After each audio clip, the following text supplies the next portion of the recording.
నమస్తే దోస్తులు. ఇప్పుడు మేము ఆఫీస్లో ఉండేంటిమి. అయితే బయట సుడిగాలి వచ్చింది.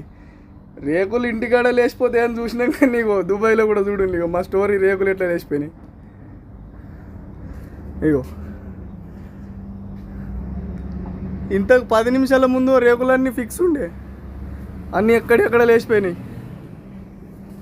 ఇగో సుడిగాలిది వచ్చింది, మొత్తం లేచిపోయినాయి చూడండి. గాలి దుమ్మడం ఇంటికాడిని వస్తుంది అనుకున్నాం, కానీ ఈడ కూడా సుడిగాలి. ఇప్పుడే బయట ఉండే మేము ఆఫీసులో ఉండింటిమి. సౌండ్ బాగా అంటే బాగా వచ్చింది. మేము ఏమైందని చెప్పేసి బయట కురికొచ్చి చూసి ఇంతవరకు అంటే మొత్తం ఉన్నాయి రేకులన్నీ వీక్కపోయినాయి. అవి ఏడబడ్డాయి కూడా తెలుస్తలేవు.